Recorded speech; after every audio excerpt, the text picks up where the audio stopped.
think Romania is just about Dracula castles and vampire legends. Wait until you find out about the underground salt cathedrals, the village where speaking to your neighbors can get you fined, and the reason why Romanians shake their head yes when they mean no. You won't believe what happens if you refuse a shot of homemade liquor in a Romanian home. Number 10. Romania has an entire amusement park built 120 meters underground inside a salt mine that's older than the United States. You heard right. While most countries put their theme parks above ground like normal people, Romania decided to build one in a 2,000-year-old salt cavern.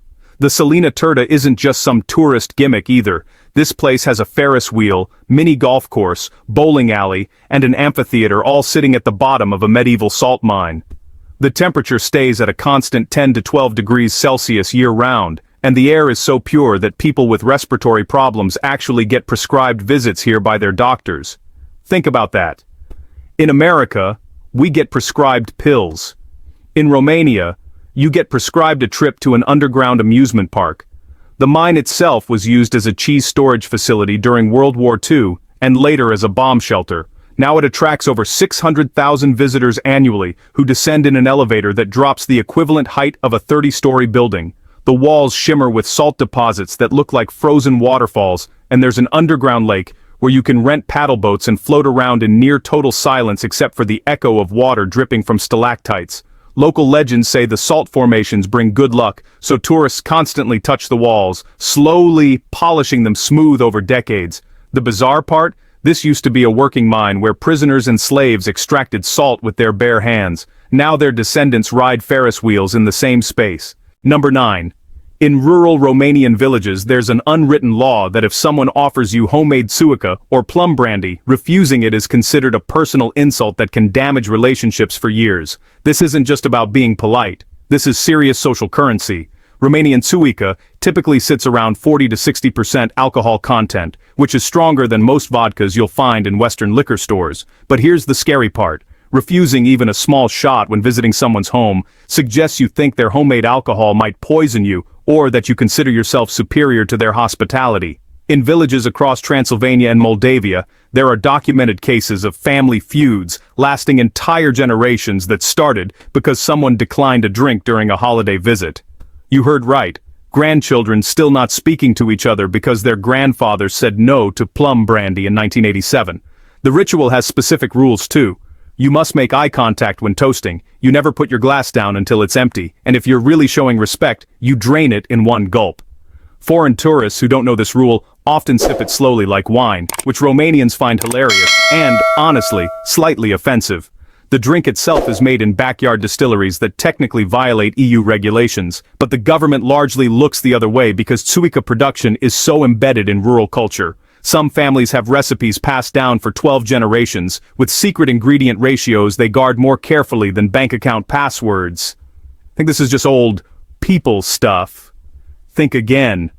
Even Romanian millennials in Bucharest maintain this tradition, and refusing suica at a business meeting in rural areas can actually cost you contracts worth thousands of euros. Number 8. Romania is the only country in Europe where you can legally find wild bears walking through suburban neighborhoods, and residents are forbidden from harming them even if they break into houses. Wait until you find out the actual numbers. Romania has approximately 6,000 brown bears, which represents about 60% of the European Union's entire bear population. That's right, more than half of Europe's bears live in a country roughly the size of Oregon. In towns like Brașov, situated at the edge of the Carpathian Mountains, bears regularly stroll through residential areas, tip over garbage bins, and occasionally wander into people's yards while families are having barbecues. You heard right. You could be grilling sausages and turn around to find a 400-pound bear inspecting your picnic table. The insane part? Romanian law makes it illegal to kill these bears even in self-defense situations unless you can prove immediate mortal danger, and the burden of proof is ridiculously high. Residents have been fined up to 15,000 euros for harming bears that broke into their homes. The government's solution? Install special bear-proof garbage containers and recommend people carry air horns. Think that sounds reasonable? Consider this. In 2021, there were over 7,000 recorded bear-human interactions with bears, causing approximately 2 million euros in property damage. Insurance companies often don't cover bear damage because it's considered an act of God situation. Meanwhile, hunters argue the population needs culling, but environmental groups have enough political power to keep the bears protected. So you've got this bizarre situation where suburban Romanian families essentially live in a wildlife preserve where apex predators have more legal protection than the homeowners. Some villages have instituted informal neighborhood watch programs specifically for bear alerts with WhatsApp groups that warn residents when a bear is spotted heading toward town. Sounds unbelievable, but there are countless videos of Romanian commuters casually walking past bears on their way to work like it's a stray cat. Number 7. In the Romanian village of Santimbru, residents can be fined up to 500 lei, which is about $110 for gossiping, and the local mayor has actually appointed official gossip monitors to enforce this law. This isn't some medieval relic. This law was implemented in 2018 after the mayor got tired of village drama disrupting community harmony. The village, home to about 3,500 people, decided that spreading unverified information about your neighbors qualifies as a finable offense under local ordinances. Here's the funny part. The mayor appointed a team of 5 elderly women as official monitors because, in his words, they know everything happening in the village anyway, so they're perfect for identifying false gossip. Think about that logic for a second. You combat gossip by empowering the biggest gossipers to become gossip police. The system works like this.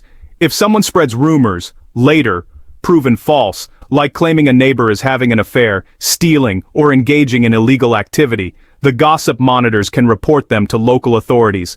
The accuser then has to pay the fine and sometimes issue a public apology. Since implementation, the village has collected over 15,000 lei, or about $3,300, in gossip fines. Villagers have adapted by developing an elaborate system of coded language and euphemisms, essentially creating a secret dialect for discussing sensitive topics without technically gossiping. It's like watching teenagers try to curse around their parents. The bizarre consequence? Young people are leaving Santimbru in higher numbers because they feel they're living under constant surveillance. Meanwhile, tourism to the village has actually increased, with visitors coming specifically to experience the gossip-free zone. Some Romanian legal experts argue the ordinance violates free speech protections, but because it's technically enforced as a municipal disruption fine rather than a speech restriction, it continues. The mayor proudly claims neighborhood disputes have decreased by 40% since the law's implementation, though critics point out it might just be because people stopped talking to each other entirely. Number 6. Romania has more than 12,000 churches and monasteries, but paradoxically ranks as one of the least religiously observant countries in Europe, with over 70% of self-identified Orthodox Christians never attending services. This contradiction defines modern Romanian culture in the most fascinating way. Drive through any Romanian town, and you'll see the skyline dominated by massive Orthodox churches with golden domes and elaborate frescoes. Many built or renovated in just the last 20 years at costs exceeding €5 million each. The Romanian Orthodox Church is one of the wealthiest institutions in the country, paying zero taxes on its extensive real estate holdings and business ventures. Here's where it gets interesting. While 85% of Romanians identify as Orthodox Christian on census forms, actual church attendance on regular Sundays hovers around 15 to 20%. Yet these same non-attending believers will absolutely lose their minds if you suggest removing religious education from schools or taking down roadside crosses. It's this bizarre cultural Christianity where the symbols and traditions matter more than actual religious practice. Romanians will have their children baptized in elaborate ceremonies costing thousands of euros, complete with musicians and 100-person feasts, but then never attend another service until someone's wedding or funeral. The church maintains massive political influence despite low attendance by positioning itself as the guardian of Romanian national identity.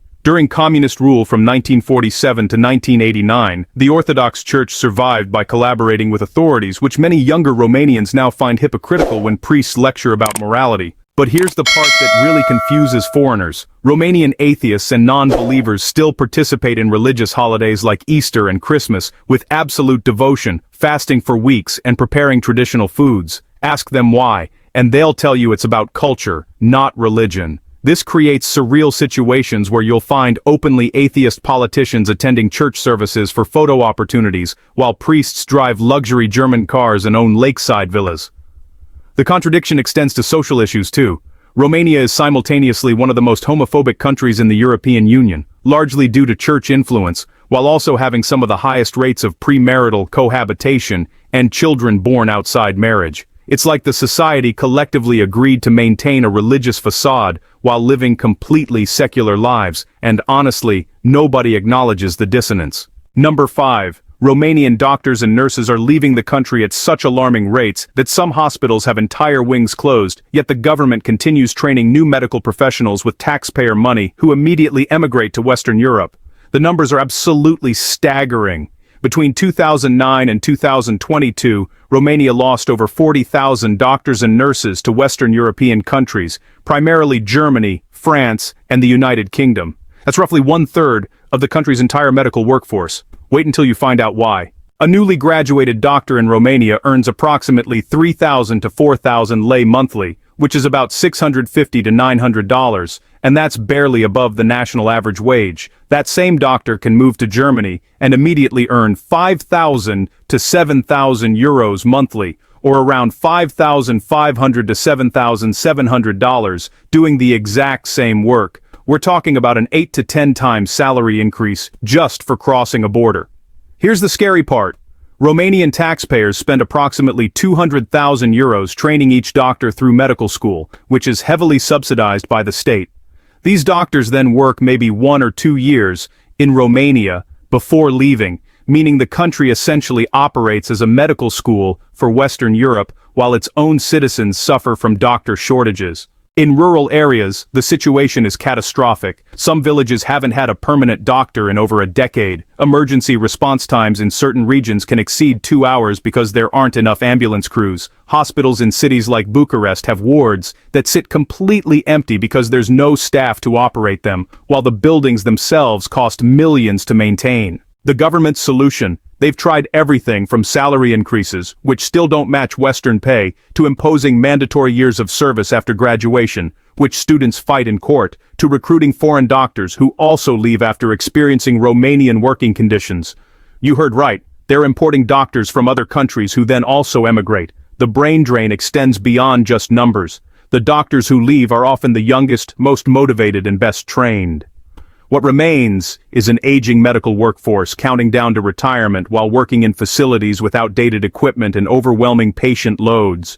Romanian politicians love to give speeches about stopping immigration, while their own family members receive medical care in Vienna or Munich. The truly bizarre part: Romania actually has some excellent medical universities that attract international students who pay full tuition. So, the country is simultaneously training the world's doctors while unable to keep its own. Some economists estimate the total economic loss from medical emigration exceeds 8 billion euros over the last decade when you factor in lost tax revenue, training costs, and the cost of treating Romanians who now travel abroad for medical care. Number 4. In certain regions of Maramureș, Romania, there's a centuries-old tradition where young, unmarried women wear these really elaborate braids, while married women have to completely cover their hair. And accidentally showing your hair as a married woman can actually result in social exile from the community. This isn't ancient history. This tradition is actively enforced in dozens of villages right now, in 2025. The Maramureș region in northern Romania maintains some of the most conservative social customs in Europe, where your hairstyle literally broadcasts your marital and social status to everyone you meet.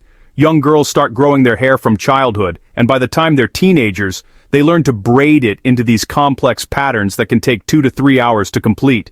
The braids aren't just decorative, each pattern actually indicates which village you're from, and sometimes even your family lineage. Think of it like a biological QR code woven right into your hair.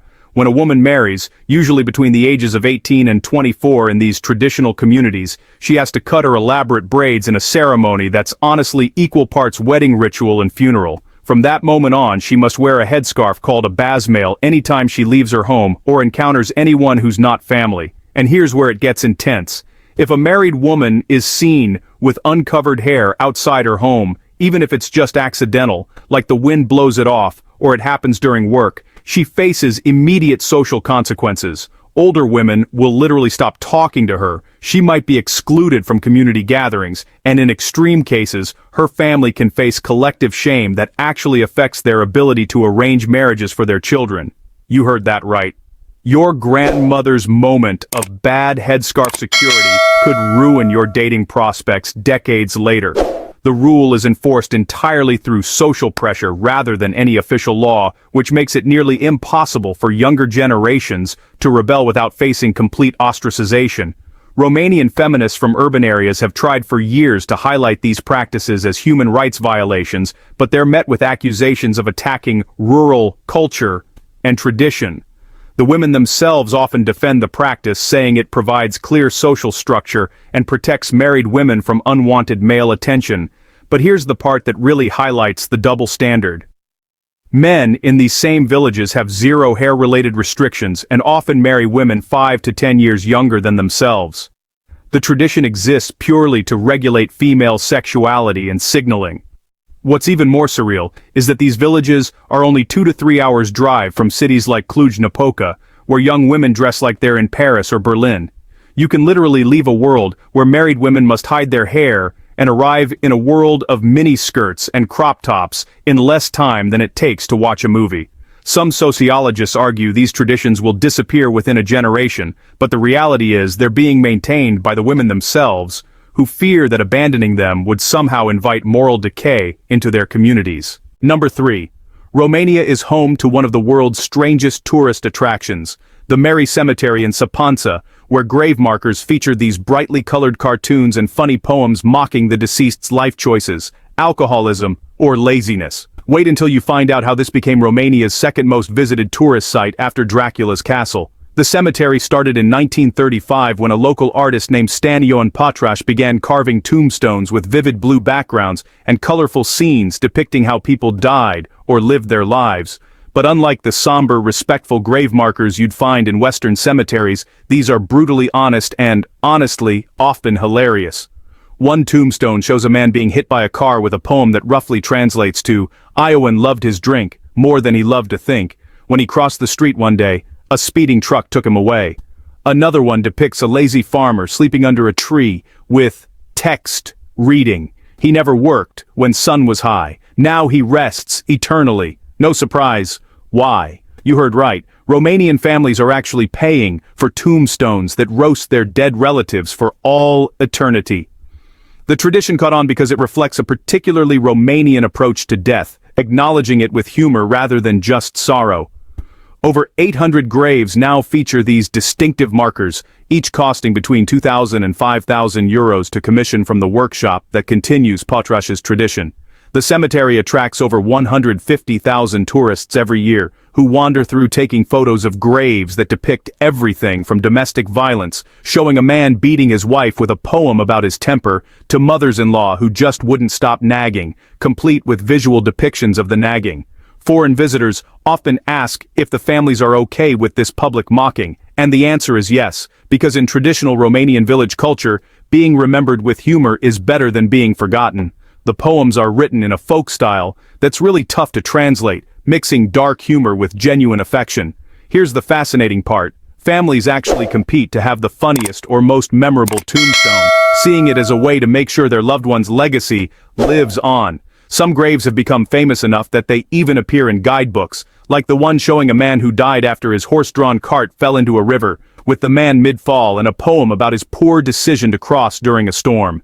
The cemetery has inspired copycat projects in other Romanian villages, but none really capture the original's combination of folk art, dark humor, and brutal honesty. Critics argue it's disrespectful and reflects poorly on Romanian culture, while defenders say it represents an authentic rural tradition that just refuses to sanitize death. Either way, it's the only cemetery in the world where you'll see tour groups laughing hysterically while standing among graves. Number 2. Romania has one of Europe's fastest internet speeds, averaging over 200 megabits per second and ranking consistently in the global top 10. Yet, approximately 45% of rural households still lack indoor plumbing, creating one of the most bizarre technological paradoxes in the developed world. Think about that contradiction for a moment. You can be in a Romanian village where people still use outhouses and draw water from wells, yet they're streaming 4K Netflix and gaming online with better internet speeds than most American suburbs. This isn't an exaggeration. Romania's internet infrastructure is legitimately world-class, with Bucharest often ranking faster than Seoul, Tokyo, or Singapore in speed tests. The average cost for gigabit internet in Romania, about 10 euros per month, which is roughly $11. Compare that to the US, where you might pay $80 to $120 for similar speeds. So, how did this even happen? In the 1990s, after communism collapsed, Romania's telecommunications infrastructure was basically non-existent. Rather than laying expensive copper cables like Western countries had done, Romanian entrepreneurs started building fiber optic networks from scratch in the early 2000s. Small neighborhood operators would wire up apartment blocks and compete aggressively, driving prices down while speeds shot up. The government took a hands-off approach, allowing this Wild West internet boom to really flourish. Fast forward to 2025, and you've got a country where even small towns have fiber optic connections that make visitors from supposedly more developed countries weep with envy. Here's where the paradox gets almost comical. You can visit a Romanian farm where the family uses a wooden outhouse and heats water over a fire for bathing, but they're also running a successful online business shipping handcrafted products worldwide using their blazing fast internet. About 4.5 million Romanians live in households without indoor toilets, according to EU statistics, yet the country has nearly universal smartphone coverage and mobile internet penetration exceeding 95%. The infrastructure inequality is just staggering. Drive 30 minutes outside any major city, and you'll find villages with unpaved roads that turn into mud rivers during spring rains, no sewage systems, and houses that honestly look medieval, but every single one has a satellite dish or fiber optic cable running to it. The Romanian government has invested billions in EU funds into digital infrastructure while, comparatively, neglecting basic sanitation in rural areas. Critics say this creates a surreal situation where kids in these villages can access educational content from Harvard Online but might miss school because their dirt road is impassable.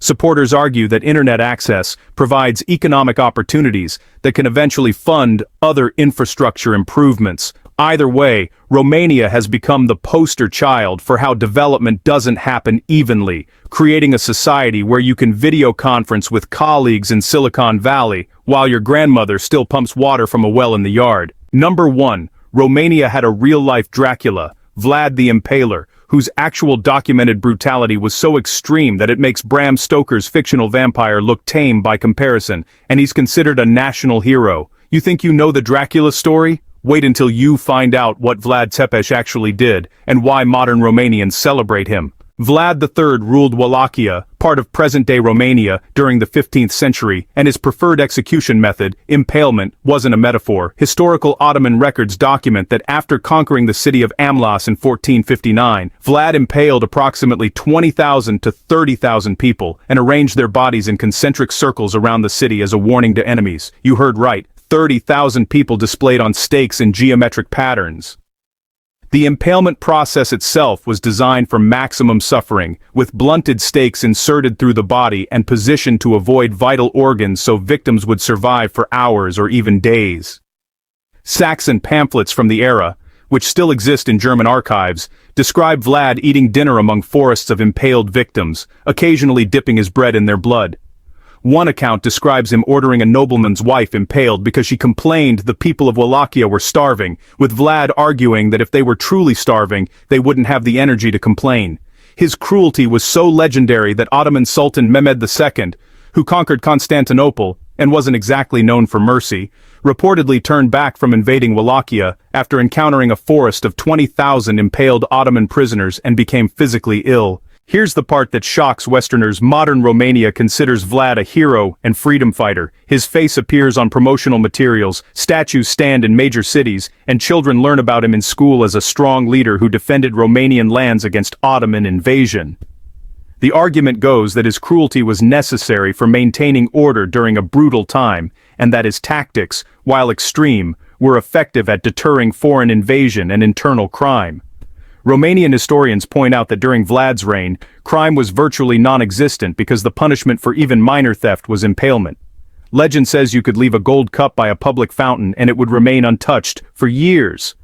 Foreign merchants noted that Wallachia under Vlad was actually safer than most European kingdoms precisely because everyone was terrified of the consequences of law-breaking. The psychological warfare was intentional. Vlad wanted his enemies so horrified that they'd surrender without fighting. The connection to vampires came centuries later when Bram Stoker borrowed the historical figure's name in association with bloodshed, but the real Vlad never drank blood or feared sunlight. He was simply a ruler who took the medieval concept of cruel punishment to unprecedented extremes. Modern Romanian tourism boards have this fascinating relationship with Vlad. They simultaneously promote Dracula tourism to capitalize on the vampire legend, while also trying to educate visitors about the historical figure who was actually far more terrifying than any fictional monster. The result is that Romania makes millions annually from Dracula tours, where tourists visit castles only loosely connected to the historical Vlad, while also maintaining a serious academic discourse about whether his methods were justified given the geopolitical circumstances. Walk into any Romanian souvenir shop and you'll find both cutesy vampire merchandise and serious historical texts defending Vlad's actions as necessary brutality. It's the only place in the world where a mass murderer who tortured tens of thousands of people is simultaneously a tourist mascot and a respected national hero, and Romanians see absolutely no contradiction in this. So we've just discovered Romania's most mind-bending secrets, from underground amusement parks and salt mines to bears with more legal rights than homeowners, from the fastest internet in villages without toilets to a national hero who made fictional vampires look merciful. Which one shocked you the most? Have you ever experienced Romanian hospitality and survived the mandatory Tsuika shot?